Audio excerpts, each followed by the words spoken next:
Warning. This game contains representations of psychosis and depictions of violence that some may find disturbing. Come not here in the sun! Come not with a sword!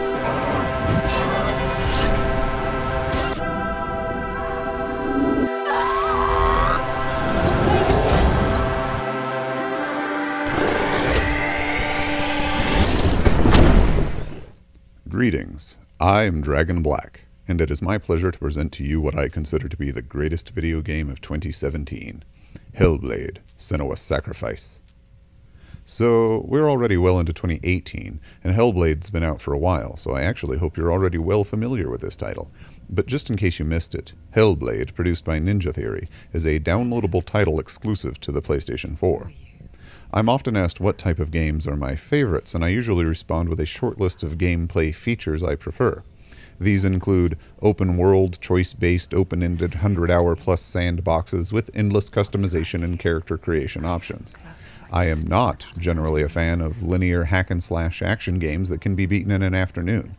I'm also not entertained by games, or movies for that matter, that can be categorized as horror, thriller, and have names that sound like metal bands.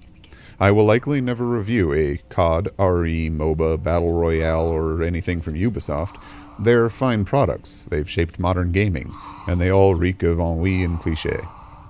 Hellblade is a linear hack-and-slash action horror game that can be beaten in under 10 hours, where you play as the single available protagonist, Senua, bearing the head of her deceased lover to the land of the dead on her hip like a more macabre lollipop chainsaw.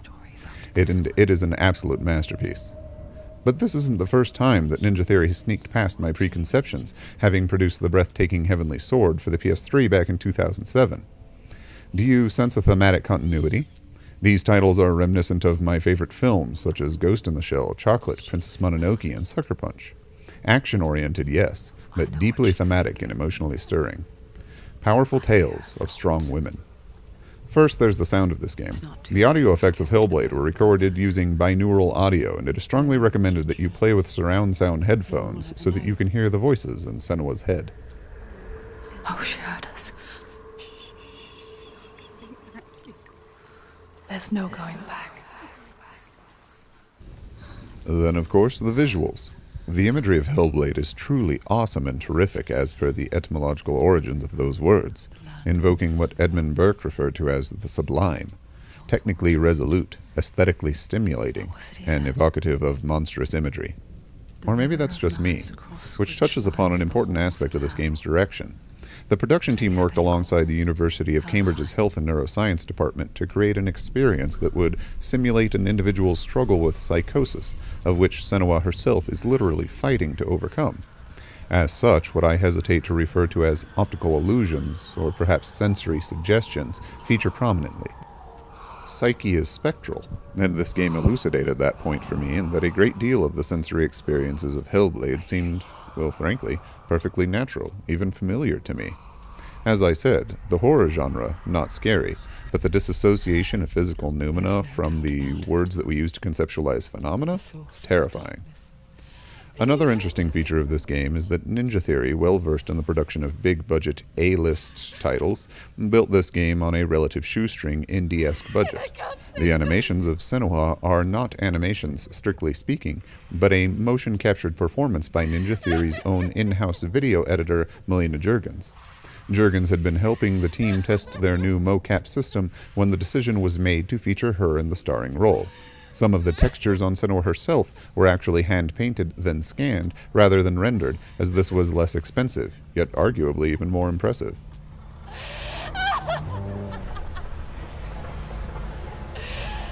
Is that what you want me to believe? After all you've done to me? And to him?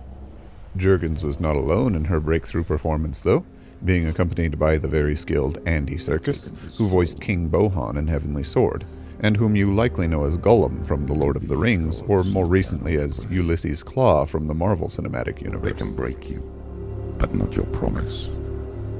Even death won't keep you apart. Through his darkness you will find him. In your sword still beats a heart. But enough of the aesthetic and philosophic virtues.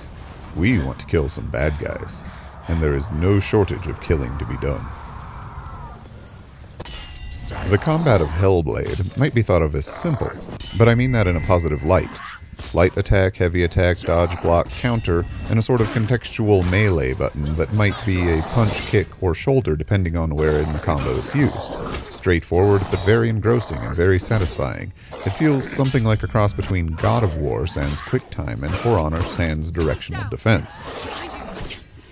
There are a variety of villains to test your skills against, keeping things interesting, and even the environment can have an effect on the outcome of a fight. For that extra edge, you'll acquire a magical mirror that each time you pull off a well-timed critical strike or block, it is magically charged with a focus. Then, when facing an adversary that you are otherwise unable to harm, you can unleash Senua's focus, allowing her to dispel the darkness enshrouding them and get back to the important business of chopping at the goop. All in all, when you're on and fighting Will, it feels damn good.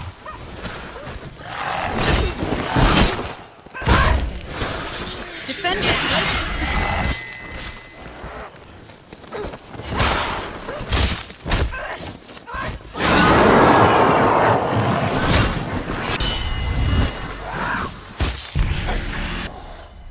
But now for the real fun.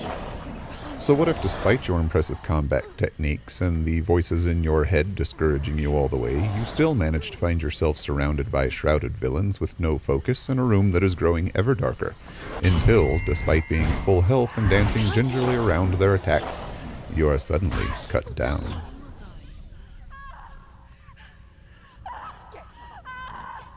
No problem, right? It is a video game after all. Burst into glitter and respawn, no worse for the wearer, ready to fight again. It's not as though Senua actually dies, and that you'll have to watch as the character you've come to care for and identify with writhes in agony as she draws her last breath, or that you'll be forced to stare into her eyes as life leaves her and she begins to rot.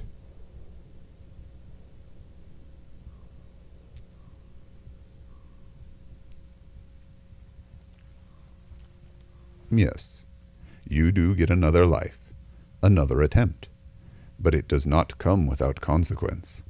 After your first demise, Senua earns herself her very own a la Ashitaka cursed appendage, a metaphor for the darkness inside her. It creeps its way up her arm and into her mind.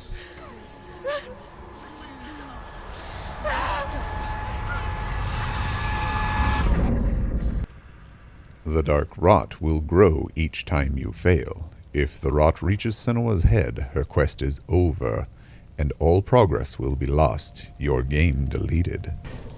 All the more incentive to do well in your fight against Fenrir. Come into my shadow.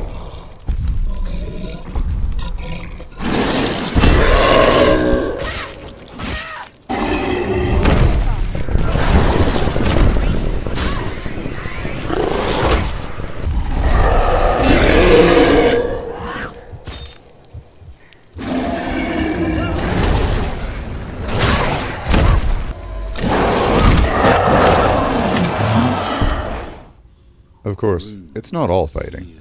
Various puzzles are laden throughout, the majority of which concern locked gates in the runic language of your adversaries, but there are others. I can see one. There are even a few collectibles of a kind, such as the faces of Senua's mother hidden throughout the world that reveal some of her past. Senua, you have the sight. As well as runic lore stones that recite authentic Nordic mythology. Don't forget my stories, Senua. In conclusion, there are games that I call my favorites because they allow me to get lost in a world for a seemingly endless amount of time that I keep playing despite having beaten because they're exciting and fun and continue to draw me in. Fallout, Elder Scrolls, No Man's Sky, Grand Theft Auto. Heavenly Sword and its spiritual successor Hellblade are not those games. They are more like a great book or a movie that doesn't need you constantly coming home. These are breathtaking glimpses into exotic worlds that leave you feeling more humbled than victorious. Hellblade, Senua's Sacrifice, is a terribly beautiful, thoroughly developed title that belongs alongside Shadow of the Colossus, Heavy Rain, and Ni no Kuni as one of the most stunning examples of these interactive narratives that we call video games. And remember, They can break you, but not your promise. Even death won't keep you apart. Through this darkness you will find him. In your sword still beats a heart.